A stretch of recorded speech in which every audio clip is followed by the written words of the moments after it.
CM Shivraj Singh Chauhan ने, वो क्या था, लाडली योजना।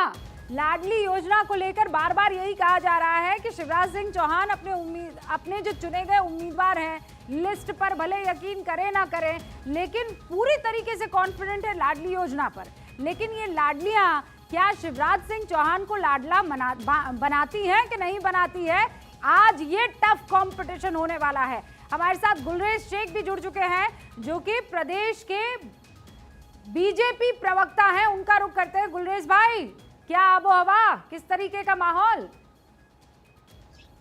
रूबिका, एक प्यार की बहार बह रही है और ये बयार जो है ये महिलाओं की तरफ से भी है, ये युवाओं की तरफ से भी है और जन जन की तरफ से है। मैं मध्य प्रदेश में एक अंडर करंट महसूस कर रहा हूँ और विशेषकर जो महिला वोटर है ना, उसके अंदर एक अंडर करंट है कि बीजेपी की सरकार मतलब हमारा उत्थान, बीजेपी की सरकार मतलब हमारा एम्पावरमेंट, बीजेपी की सरकार मतलब अविरल धारा है एक विकास की, और ये विकास की जो धारा है वो बहती रहनी चाहिए। तो मुझे तो एक अंडर करंट नजर आ रहा है और मुझे बहुत अच्छा लग रहा है कि लोगों में अंडर करंट है, लोगों में उत्साह है, सुबह से लाइनें लंबी लंबी लगने लग गई हैं वोटिंग के लिए। तो ये दर्शाता है कि एक जागरूक लोकतंत्र में लोग विकास को किस प्रकार से आगे बढ़कर हाथ पकड़ते हैं और आगे ले जाते हैं। और मैं तो बहुत कॉन्फिडेंट हूँ रूबिका कि आज शाम होते होते पूरी स्थिति तय हो जाएगी 3 तारीख की।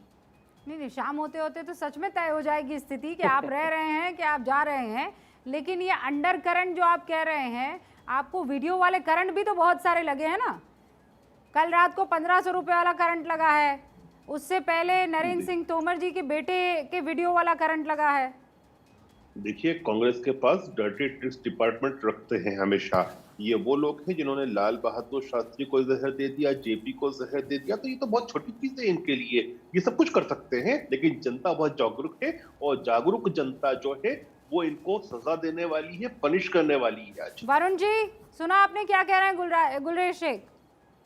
देखिए रूबिका जी, अभी तो क्या कह रहे हैं, लाल बहादुर शास्त्री जी को जहर दे दिया, जेपी को दिया, तो ये तो बहुत बड़ी बात है। केस दर्ज हो सकता है आपके ऊपर इस बातों पर, लेकिन उसको छोड़ो, उसको हाँ, मैं भी डिस्क्लेमर लगा ही देती हूँ, ऐसा करती हूँ वरुण जी, वरना हम भी फंस जाएंगे जबरदस्ती के। गुलरेज जी, आपके शब्द है, हमारा इससे कोई वास्ता नहीं है, लेना देना नहीं है। जी जी जी, ये देखिए, जनता को ईस्ट इंडिया कंपनी के रेप्लिका से बचाना है और ये सत्य और पाखंड की लड़ाई है, द्वंद है मैं और हम का। तो जनता इस बात को देखेगी। और जो सबसे बड़ी खतरनाक बात ये हो रही है, राजनीतिक व्यवस्था की बात कर रहा हूं मैं, देश की राजनीतिक व्यवस्था, ये सांसद लोग जो हैं उनको चुनाव में उतारा, इसका मतलब स्थानीय जो कार्यकर्ता है उसको 18 साल में तैयार ही नहीं कर पाए या तैयार होने नहीं देते, खाली कार्यकर्ताओं का शोषण करते हैं। क्या जरूरत पड़ी आपको सांसदों, केंद्रीय मंत्री बनने की?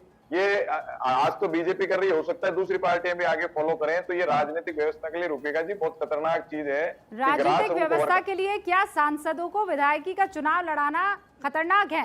समीर चौंगावकर जी, जवाब दीजिएगा। लेकिन उससे पहले चूंकि सांसदों का जिक्र हो रहा है, बड़े और दिग्गज नेताओं का जिक्र हो रहा है, ये कैलाश विजयवर्गीय आपसे कुछ देर पहले भारत 24 के साथ जुड़े थे, मजे में पोहे खा रहे थे और कह रहे थे, देखो मैं तो आनंदित हूँ, मैं प्रफुल्लित हूँ, मैं कार्यकर्ता हूँ पार्टी का, जो कहेगी, जहाँ कहेगी, जैसे कहेगी, मैं वहाँ मौजूद हो जाऊंगा। अभी पूजा अर्चना करते हुए कैलाश विजयवर्गीय आपको नजर आ रहे हैं। लेकिन हाँ, वो देखिए, वही है जो कह रहे हैं कि हम चाहते हैं कि सीएम का अगर कोई चेहरा हो तो वो कैलाश विजयवर्गीय हो। और वही आप देखिए, इस वक्त महाकाल की पूजा अर्चना करते हुए नजर आ रहे हैं, शिवजी के जलाभिषेक करते हुए दिख रहे हैं। समीर जी,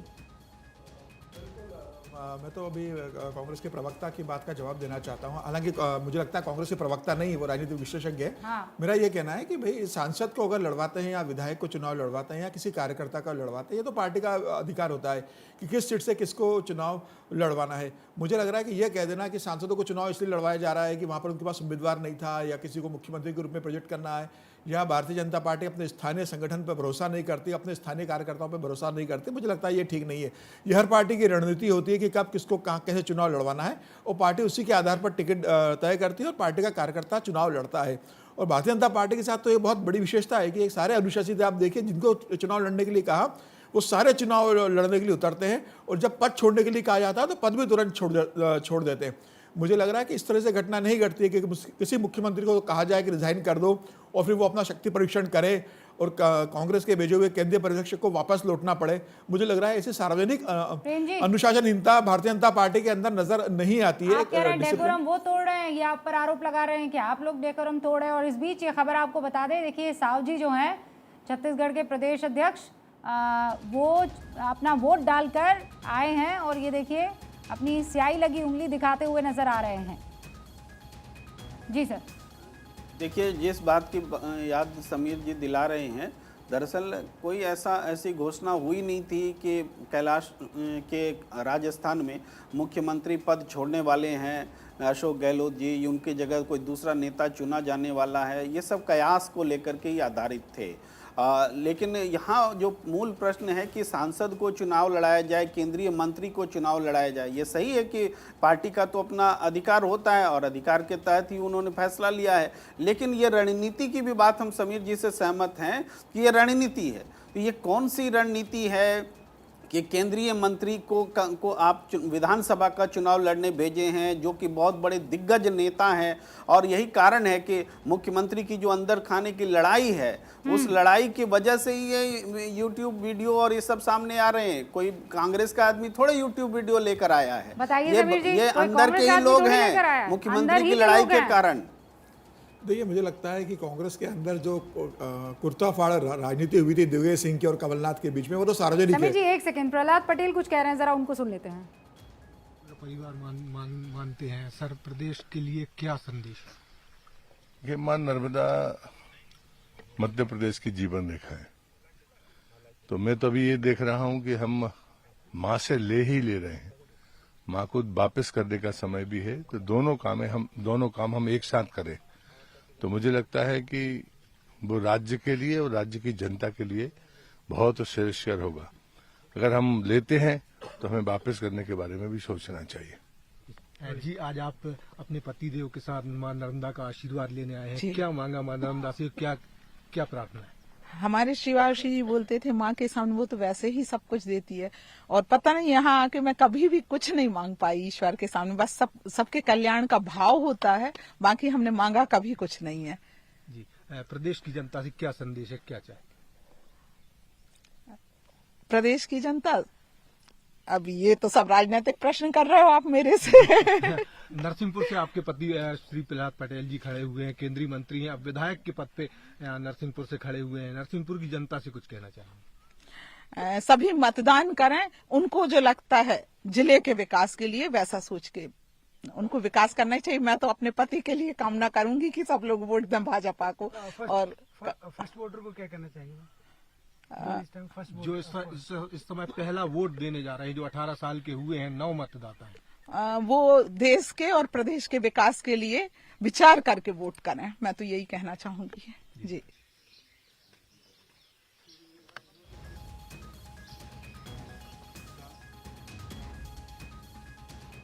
और इस वक्त आपको ये बता दें कि प्रहलाद पटेल जो हैं वो पहुंचे मां नर्मदा का आशीर्वाद लेने के लिए। दूसरी तरफ जीतू पटवारी आपको राव से उम्मीदवार है नजर आ रहे हैं, मुस्कुराता हुआ चेहरा, वोट डालने के लिए पहुंचे हैं जीतू पटवारी, राव से उम्मीदवार हैं, कांग्रेस के दिग्गज नेता हैं। मधु वर्मा इनके खिलाफ जो है चुनाव लड़ रही हैं।